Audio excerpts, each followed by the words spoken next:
নমস্কার, আমি সায়নী। আপনারা দেখছেন বিশ্ব দর্পণ। কল্পনা করুন 2040 সাল, আকাশে একটা শত্রু বিমান উঠছে। পাইলট হঠাৎ খেয়াল করলেন তার চারপাশে অন্তত 50টা ছোট ছোট ড্রোন উড়ে বেড়াচ্ছে, প্রায় ফাইটার জেটের কাছাকাছি গতিতে। তিনি বুঝে ওঠার আগেই আকাশের অন্য প্রান্ত থেকে একটা ষষ্ঠ প্রজন্মের যুদ্ধ বিমান হাজির হয়ে যায়। কিন্তু আসল ভয়ের ব্যাপারটা হলো, সেই পাইলট তখন বুঝতে পারেন তিনি একটা বিমানের বিরুদ্ধে লড়ছেন না, তিনি লড়ছেন একটা গোটা যুদ্ধ ব্যবস্থার বিরুদ্ধে। মহাকাশে স্যাটেলাইট তাকে ট্র্যাক করছে, আকাশের AWACS তার প্রতিটা মুভমেন্ট রিপোর্ট করছে, আর ড্রোনের ঝাঁক আর যুদ্ধ বিমান সবাই একে অপরের সঙ্গে রিয়েল টাইমে কথা বলছে কৃত্রিম বুদ্ধিমত্তার মাধ্যমে।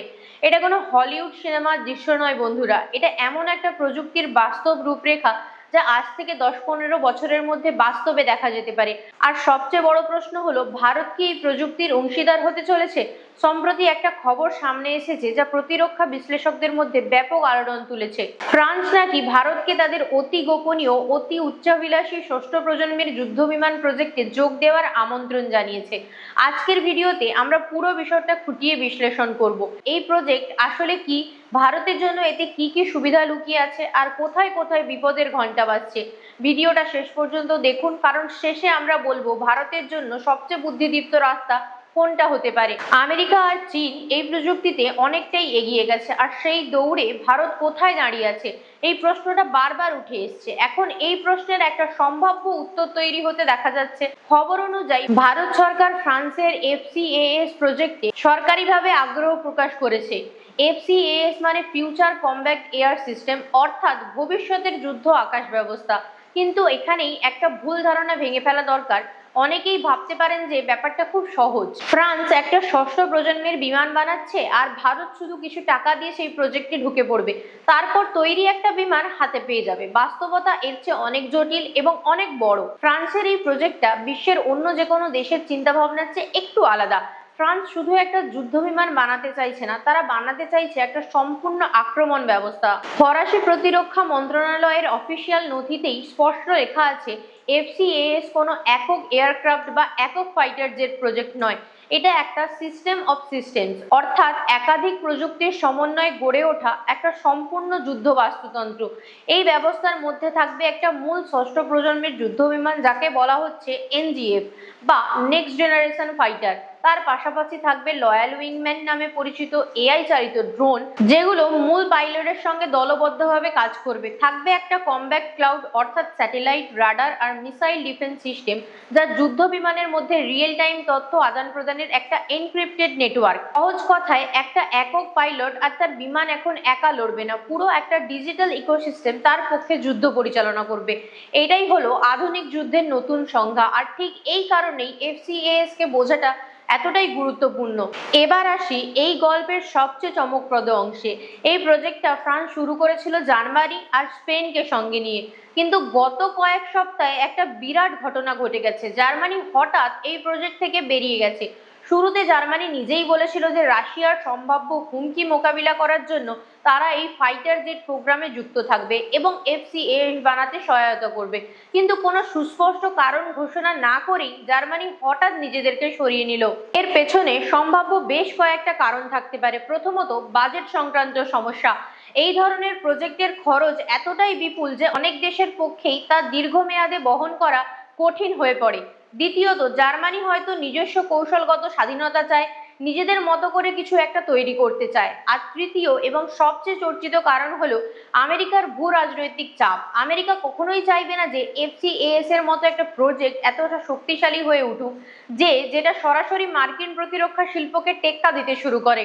অনেক সময় বড় শক্তিধর দেশগুলো ছোট মিত্র দেশগুলোর উপর প্রত্যক্ষ নয় বরং পরোক্ষভাবে চাপ প্রয়োগ করে, যাতে তারা প্রতিদ্বন্দ্বী কোনো প্রজেক্ট থেকে সরে দাঁড়ায়। কারণ যাই হোক না কেন, বাস্তবতা হলো এখন এই প্রজেক্টে মাত্র দুটো দেশ টিকে আছে, ফ্রান্স আর স্পেন। আর মজার ব্যাপার হলো, জার্মানি সরে যাওয়ার ঠিক পরপরই ফ্রান্স ভারতের দিকে হাত বাড়িয়েছে। এই টাইমিং কোনো কাকতালীয় ঘটনা বলে মনে হয় না, এটা স্পষ্টতই একটা কৌশলগত সিদ্ধান্ত। এবার একটু বড় ছবিটা দেখা যাক। ফ্রান্স নিজেদের প্রজেক্ট নথিতে স্পষ্ট করে লিখেছে তাদের প্রতিযোগী কারা।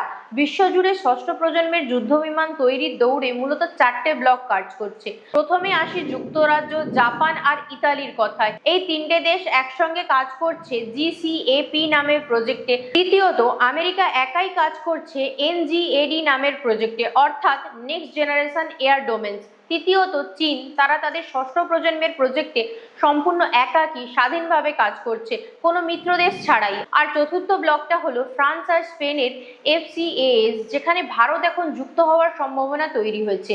লক্ষ্য করার বিষয় হলো আমেরিকা আর চীন একাই এগোচ্ছে, কারণ তাদের নিজস্ব সামর্থ্য আর বাজেট এতটাই বিশাল যে তাদের অংশীদার লাগে না। কিন্তু বাকি দেশগুলো যুক্তরাজ্য, জাপান, ইতালি, ফ্রান্স, স্পেন এরা বুঝেছে একা এই বিপুল খরচ আর প্রযুক্তিগত চ্যালেঞ্জ সামলানো সম্ভব নয়, তাই জোট বেঁধে কাজ করাটাই তাদের কাছে যুক্তিসঙ্গত মনে হচ্ছে। আর এখন প্রশ্ন উঠছে, ভারত কি এই জোট নির্ভর মডেলে যুক্ত হবে? এই প্রস্তাব বোঝার আগে ভারত ফ্রান্স সম্পর্কে প্রেক্ষাপটটা বোঝা জরুরি। গত 25 বছরে ফ্রান্সের একের পর এক সরকার ভারতের প্রতি ধারাবাহিকভাবে বন্ধুত্বপূর্ণ ভূমিকা রেখে এসেছে। ফ্রান্স এমন একটা দেশ যারা সংকটের মুহূর্তে হঠাৎ করে ভারতের ওপর অর্থনৈতিক নিষেধাজ্ঞা বা শুল্ক চাপিয়ে দেয়নি। 1971 সালের যুদ্ধ থেকে শুরু করে 1999 সালের কার্গিল যুদ্ধ পর্যন্ত ফ্রান্স বারবার প্রমাণ করেছে যে তারা ভারতের একজন নির্ভরযোগ্য প্রতিরক্ষা অংশীদার। রাফেল বিমান হোক বা মিরাজ 2000, দুই দেশের প্রতিরক্ষা সহযোগিতার এই ইতিহাসটাই এখন FCAS প্রসঙ্গে নতুন করে গুরুত্বপূর্ণ হয়ে উঠেছে। এবার আসা যাক আসল প্রশ্নে। ভারত যদি সত্যি এই প্রজেক্টের অংশীদার হয়, তাহলে তার জন্য কি কি সুবিধা অপেক্ষা করছে? প্রথম সুবিধা হলো অত্যাধুনিক AI আর ড্রোন শ্রম প্রযুক্তির অ্যাক্সেস। ভারত শুধু একটা তৈরি বিমান কিনবে না, বরং লয়াল উইংম্যান আর ড্রোন ঝাঁক পরিচালনা এবং তৈরি করার প্রকৃত জ্ঞান অর্জন করবে। একই সঙ্গে কমব্যাট ক্লাউড, অর্থাৎ স্যাটেলাইট, রাডার আর মিসাইল ডিফেন্সের মধ্যে রিয়েল টাইম যোগাযোগের অত্যাধুনিক এনক্রিপ্টেড প্রযুক্তিও ভারতের আসতে পারে। দ্বিতীয় সুবিধা হলো চীন আর পাকিস্তানের ওপর কৌশলগত শ্রেষ্ঠত্ব অর্জনের সুযোগ। চীন ইতিমধ্যে J-20 আর J-31 নামের পঞ্চম প্রজন্মের বিমান তৈরি করে ফেলেছে এবং তারা এখন ষষ্ঠ প্রজন্মের প্রযুক্তি নিয়ে কাজ করছে। ভারত যদি 2035 থেকে 2040 সালের মধ্যে FCAS এর অংশ হয়ে উঠতে পারে, তাহলে লাদাখ, অরুণাচল প্রদেশ বা ভারত মহাসাগরের চীনা বিমান বাহিনীদের যে কোনো আধুনিক বিমানকে প্রযুক্তিগতভাবে বহু পিছনে ফেলে দেওয়া সম্ভব হবে। তৃতীয় সুবিধা হলো প্রযুক্তি হস্তান্তরের মেক ইন ইন্ডিয়ার সুযোগ। ফ্রান্সের সঙ্গে চুক্তি হলে HAL, DRDO এবং টাটা অ্যাডভান্স সিস্টেম বা ভারত ফোর্জের মতো উদীয়মান বেসরকারি প্রতিরক্ষা সংস্থাগুলো এয়ারফ্রেম, স্টিলথ মেটেরিয়াল আর সিস্টেম অ্যাসেম্বলির মতো গুরুত্বপূর্ণ কাজে সরাসরি অংশ নেওয়ার সুযোগ পেতে পারে। চতুর্থ এবং হয়তো সবচেয়ে গুরুত্বপূর্ণ সুবিধা হলো কৌশলগত স্বায়ত্তশাসন। আমেরিকার কাছ থেকে F-35 বা অন্য কোনো যুদ্ধবিমান কিনলে কঠোর এন্ড ইউজার ভেরিফিকেশন নিয়মাবলী আর রাজনৈতিক শর্তের মুখে পড়তে হয়। অন্যদিকে রাশিয়া ইউক্রেন যুদ্ধের কারণে তাদের প্রতিরক্ষা সরঞ্জাম আর যন্ত্রাংশ সরবরাহে বিলম্ব করছে। সেই তুলনায় ফ্রান্স ঐতিহাসিকভাবে একটা নির্ভরযোগ্য অংশীদার হিসেবে প্রমাণিত। তারা কখনো ভারতের ওপর রাজনৈতিক নিষেধাজ্ঞা চাপায়নি। কিন্তু বন্ধুরা, শুধু সুবিধার দিকটা দেখলেই চলবে না। এই প্রজেক্টে ভারতের সামনে বেশ কয়েকটা গুরুতর ঝুঁকিও রয়েছে, যেগুলো নিয়ে ভাবা দরকার। প্রথম সমস্যা হলো বিপুল আর্থিক ব্যয়। ষষ্ঠ প্রজন্মের ফাইটার আর কমব্যাট সিস্টেমের প্রজেক্টের বাজেট শত শত বিলিয়ন ডলারে পৌঁছাতে পারে। ভারত যদি এতে যুক্ত হয়, তাহলে গবেষণা আর উন্নয়ন খাতেই বিলিয়ন বিলিয়ন ডলার ফ্রান্সকে দিতে হবে। ভারতের সীমিত প্রতিরক্ষা বাজেটে এত বড় অঙ্কের তহবিল বরাদ্দ করলে সেনাবাহিনী আর নৌবাহিনীর অন্যান্য জরুরি আধুনিকীকরণ প্রকল্প থমকে যেতে পারে। দ্বিতীয় সমস্যা হলো দেশীয় AMCA প্রজেক্টের ওপর সম্ভাব্য নেতিবাচক প্রভাব। ভারত এখন নিজস্ব পঞ্চম প্রজন্মের যুদ্ধবিমান AMCA অর্থাৎ অ্যাডভান্স মিডিয়াম কমব্যাট এয়ারক্রাফট তৈরিতে কাজ করছে। ভারত যদি ফরাসি FCAS এ প্রচুর মনোযোগ আর অর্থ ঢেলে দেয়, তাহলে আশঙ্কা থেকে যায় যে দেশীয় AMCA প্রজেক্টটা অবহেলিত হয়ে ধীর গতিতে পড়ে যেতে পারে, যা দীর্ঘমেয়াদে ভারতের নিজস্ব বিমান তৈরির সক্ষমতাকে বাধাগ্রস্ত করবে। তৃতীয় সমস্যা হলো সোর্স কোড আর মেধাস্বত্ব নিয়ে ফরাসি দ্বিমুখী নীতির আশঙ্কা। অতীতে ফ্রান্স যৌথ প্রযুক্তি প্রকল্পে নিজেদের নিয়ন্ত্রণ ধরে রাখতে পছন্দ করেছে। জার্মানি সরে যাওয়ার একটা সবচেয়ে বড় কারণ ছিল কাজের ভাগ আর মূল প্রযুক্তিগত সোর্স কোড নিয়ে ফ্রান্সের একছত্র আধিপত্য। তাই ফ্রান্স ভবিষ্যতে ভারতীয় সংস্থাকে এআই আর সফটওয়্যারের মূল মেধাস্বত্ব পুরোপুরি হস্তান্তর করবে কিনা তা নিয়ে যথেষ্ট সংশয় থেকে যায়। চতুর্থ সমস্যা হলো ডেলিভারির দীর্ঘ সময়সীমা। এফসিএএস বাস্তব রূপ নিতে অন্তত 2035 থেকে 2040 সাল লেগে যাবে, কিন্তু ভারতীয় বিমান বাহিনীর নির্ধারিত 42টা স্কোয়াড্রনের বিপরীতে বর্তমান সংখ্যা কমে 33-এ নেমে এসছে। ভারতের এখনই বিমানের প্রয়োজন। 2040 সালের বিমান আজকের সংকট সমাধান করতে পারবে না। পঞ্চম সমস্যা হলো আমেরিকা আর রাশিয়ার সঙ্গে সম্পর্কের সম্ভাব্য টানাপোড়েন। ভারত যদি সম্পূর্ণ ইউরোপীয় ষষ্ঠ প্রজন্মের ব্লকে যোগ দেয় তাহলে আমেরিকা এতে অসন্তুষ্ট হতে পারে এবং কোয়াড জোট যা প্রযুক্তিগত হস্তান্তরে বাধা সৃষ্টি করতে পারে। অন্যদিকে রাশিয়ার সঙ্গে ভারতের দীর্ঘদিনের প্রতিরক্ষা সরবরাহ চুক্তিতেও নতুন করে জটিলতা তৈরি হতে পারে। তাহলে প্রশ্ন হলো, ভারতের এখন কি করা উচিত?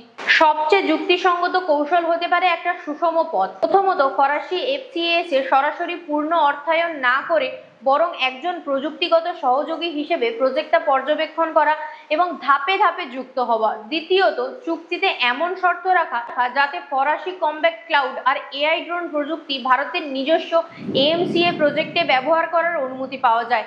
আর তৃতীয়ত, শতভাগ সোর্স কোড আর স্থানীয় উৎপাদনের নিশ্চয়তা ছাড়া শুধুমাত্র ক্রেতা হিসেবে এই প্রজেক্টে যুক্ত না হওয়া। আসলে ভারতের সামনে এখন তিনটে পথ খোলা: ফ্রান্সের এফসিএএস এ যোগ দেওয়া, যুক্তরাজ্য, জাপান, ইতালির জিসিএপি এ যোগ দেওয়া, অথবা সম্পূর্ণ নিজস্ব প্রযুক্তিতে দরকার হলে 2050 সাল পর্যন্ত অপেক্ষা করেও নিজের বলে একা এগিয়ে যাওয়া।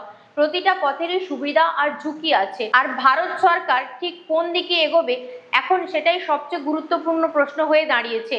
আপনাদের কি মনে হয়, ভারতের কি ফ্রান্সের এফসিএএস এ যুক্ত হওয়া উচিত নাকি নিজস্ব এএমসিএ প্রজেক্টে পুরো মনোযোগ দেওয়া উচিত? নিচে কমেন্টে অবশ্যই জানান। ভিডিওটি ভালো লাগলে লাইক, কমেন্ট, শেয়ার করবেন, চ্যানেলটিকে সাবস্ক্রাইব করবেন। ভালো থাকবেন, সুস্থ থাকবেন। দেখা হচ্ছে পরের ভিডিওতে। নমস্কার।